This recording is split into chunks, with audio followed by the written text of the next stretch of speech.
No more beard. Lol, what do you think? You can compete with my pristine jawline. Where is your neck? My neck? Is it tucked in your panties?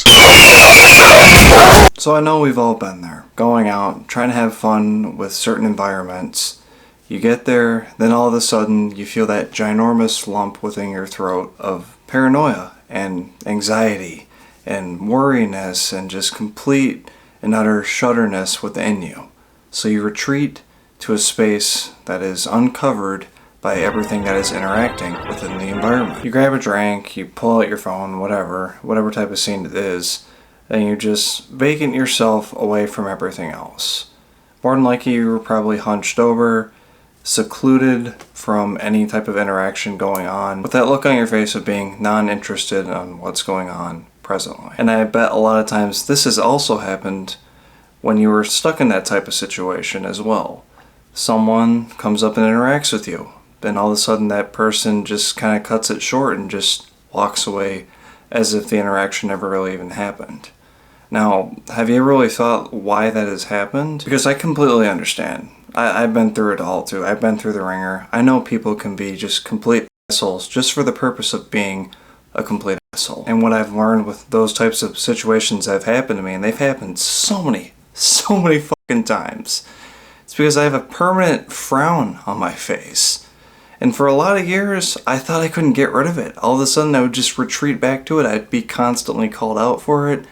And then I just tried so hard sometimes. And it would just, honestly, just make me frown even more, permanent frown. Just, I didn't give a shit. You know what? Take it or leave it. And that feeling that is experienced when going about those situations, experiencing those situations, it's a very stinging feeling. As in, you just want to not put yourself out there into those situations again, because you feel like you're going to get zapped again, like you're being electrocuted. But it's never good to avoid those situations. You need to interact with your environment. You need to engage with it. You need to be a part of everything that is going on. You need to become very enthused with it all, because you're going to come to realize that it's just natural and it just keeps feeling better and better the more you interact with it. Because I'm going to tell you right now, when you're experiencing situations like that and you just do not want to experience them yet again, avoiding it's not the answer. No, it's simply a barrier you need to overcome. And the way to overcome that barrier is to work on your character. Now, this might sound a little woo-woo, self-helpy, guru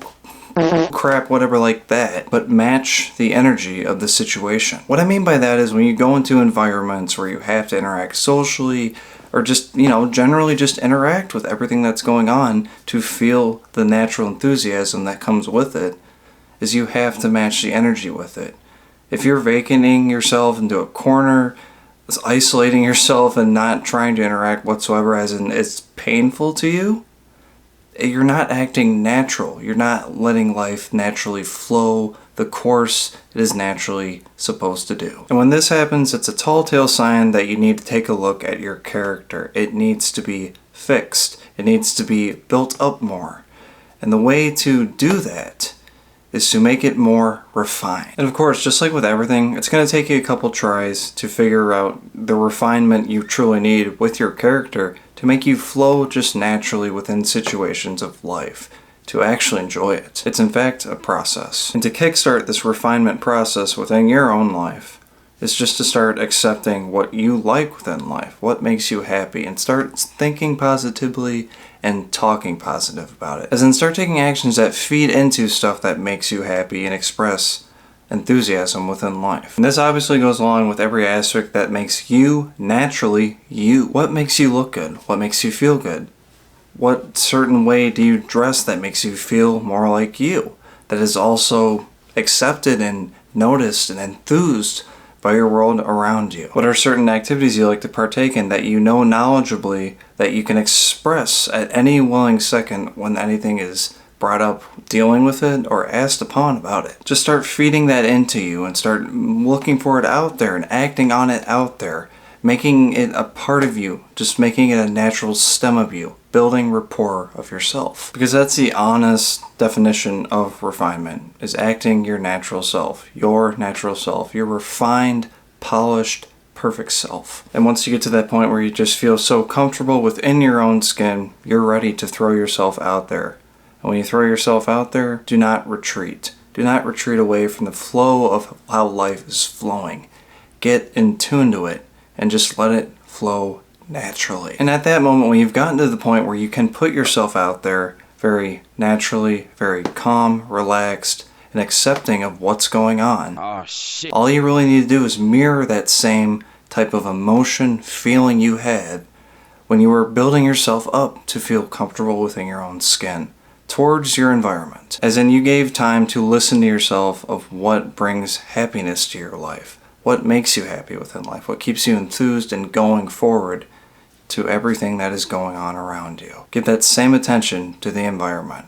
Let your environment express it out to you and react with the same reaction you had towards yourself when you were becoming more comfortable within your skin. As in, act happy, smile, feel energetic, feel very interested, feel very curious, and engage with it out there. And I know you don't want to just walk into a situation and just go up to the first person you see and just test this out, and if it doesn't work, just keep moving on and on until you're looked at the most annoying person within the room. No, again, like I said, you need to let this flow naturally. And with us men, we have natural curiosity. And this doesn't mean vacant yourself, retreat to the sidelines to scope the room out to see situations you can pounce on. Put yourself right dead center into that environment. Get in tune with that natural flow. Become indulged with it and just relax and start working the room. Because when that goes about, your natural curiosity will be striked. Something will strike your curiosity for you to engage with it. Then you just let it flow naturally. Walk up to it. Interact with it. Give it praise. Smile at it. Give it eye contact. Act more interested in it than you are in expressing your own self towards it. And then it'll happen. You'll be asked certain questions. And you'll be able to give a nice, refined answer. All because you've learned to be comfortable within your skin. You know how to take those cues and express yourself because you accept yourself. Because I can tell you right now, you don't need to have some huge book of accomplishments you need to tell people, all the money you have, all the stupid jewelry you wear, or whatever, expensive clothing. You really don't need any of that to gain attention within a social environment or environment in general. You just need to accept yourself and learn to express yourself with refined character, letting it all just flow just completely natural. And seriously, once this is done just a couple of times even, you're going to literally walk into situations where you don't even have to talk, and just people will just randomly come up to you and acknowledge it. And all that really does is just build more confidence in you. Builds more gearing towards that refinement approach. Just makes everything flow even more naturally than it once was for you. A complete and utter shift from situations that once was to now is. Living out life on low energy, then all of a sudden plugging into your life to flow naturally and be completely energized, in flow and tuned with life. Just giving yourself your refined character within your environment and just receiving that natural enthusiastic response right back to you. Making life seem and live out as smoothly, as naturally as a man should live his life. Saint Perigine, patron saint of all forms of cancer. We ask you for your help in asking God to heal my cancer and keep it in remission. Pray for me so that I may live a long and faithful life.